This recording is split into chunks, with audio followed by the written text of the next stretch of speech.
Le terme animation sociale est un terme ancien qui existait au début du XXe siècle. Et je dirais en gros jusque dans les années 60, on avait encore des écoles d'animateurs sociaux. Ça a ensuite disparu. Là, on est sur une nouvelle définition.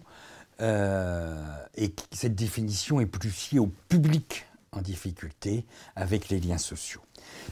Et historiquement, ça se développe surtout à partir du début des années 2000 où on a des crises sociales importantes. La première qui va enclencher le système, ça va être la canicule de 2003, où en 3 semaines et sur 2 régions, on a 15 000 morts supplémentaires. La plus grande catastrophe sanitaire depuis la grippe espagnole. Dans les mesures post-canicule, et suite au rapport fait, va être décidé ce diplôme en niveau 4. Ensuite, ça se prépare et puis on a ce qu'on a appelé à l'automne 2005 les violences urbaines, les cités qui s'enflamment. Donc un certain nombre de mesures sont demandées et ce sera à nouveau la même mesure qui sera proposée et on aura une accélération extrêmement importante de la mise en place.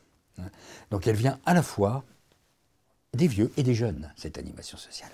Les diplômes interministériels, c'est le BP, donc qui date de fin 2005, qui a été mis en application à partir de 2006, le brevet professionnel. Et à partir de 2008, on aura un DE, diplôme d'État, pour en gros des animateurs cadres et des formateurs. Et puis ensuite, il y a des passerelles vers les niveaux supérieurs, bien évidemment.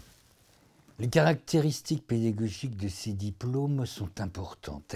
Ce sont des formations qui ne sont ni strictement techniques et pratiques, même s'il y a des éléments techniques dedans, ni strictement théoriques. Ce sont des formations qui sont essentiellement sur la démarche et sur les méthodes. On est là sur des formations qui sont des formations très méthodologiques et où on vise à ce que les candidats, donc les futurs animateurs, maîtrisent les méthodes et la démarche de construction.